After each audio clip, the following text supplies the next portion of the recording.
కొన్ని చెట్లను అదివినిగా పరిశీలించా. ఏ సైజ్ చెట్లు వేస్తుండారు, ఎలా ఉన్నాయంటే బ్రహ్మాండంగా ఉన్నాయి. ఇప్పుడు 50వ డివిజన్లో వస్తూ ఉంటే ఆ 47 నుంచి చక్కగా పూలు వచ్చినాయి కొన్ని. ఆ సంతపేట లైన్ కంటిన్యూషన్ ఏదైతే ఉందో అదేమంటే ఏ సెంటర్ అంటారు, అజార్ సెంటర్, నాలకాడ మండలం, ఆ నుంచి వస్తుంటే ఫ్లవరింగ్ వచ్చినాయి. నిజంగా ఎంతో ఆనందం వేసింది. ఎవరైనా ఒక మంచి పని చేస్తుంటే మీరు అప్రిషియేట్ చేయకపోయినా గమ్మునుండండి. అప్రిషియేట్ చేయకపోయినా, మీకు అప్రిషియేట్ చేయాలనే మనసు లేకపోయినా గమ్మునుండండి. అంతేగాని దాన్ని రాంగ్ డైరెక్షన్లో ప్రజలకు చేయొద్దు. రాంగ్ డైరెక్షన్లో చేయటం తప్పదు. మీకు ఏ ఇన్ఫర్మేషన్ కావాల్సిన రైట్ టు ఇన్ఫర్మేషన్ యాక్ట్ ఉంది. ప్రతి పౌరుడు ఈ భారతదేశంలో ఎవరైనా ప్రభుత్వం దగ్గర ఇన్ఫర్మేషన్ కావాలంటే వాళ్ళు ఆర్టీఐలు సబ్మిట్ చేస్తే ఇమీడియట్గా ఇస్తారు.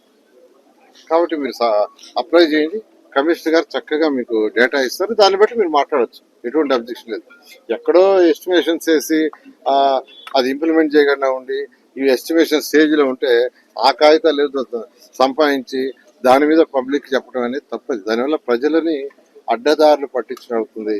నేను ఒకటే చెప్తున్నానండి, నేను నెల్లూరుకి 14-19లో 5,350 కోట్లు ఖర్చు పెట్టింది. ఆ 14-19లో నెల్లూరు కార్పొరేషన్. ఈసారి కూడా అదే మొత్తంలో, అంతకంటే ఎక్కువ మొత్తంలో గౌరవ ముఖ్యమంత్రి గారు శాంక్షన్ చేస్తున్నారు. ఖజానా ఖాళీ అయినా 10 లక్షల కోట్లు గత ముఖ్యమంత్రి అప్పు చేసి వెళ్ళిపోయినా ముఖ్యమంత్రి గారికి చెప్పాను, సార్ 14-19 డెవలప్ చేసాము, ప్రజలు అంతకంటే ఎక్కువ కోరుకుంటున్నారు అంటే ఆయన ఏవి కాదనగా అడిగినన్ని శాంక్షన్ చేశారు.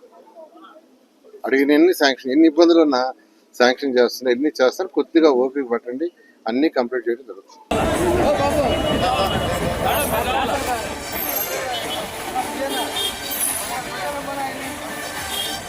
మధు రోషన్ ఇక్కడ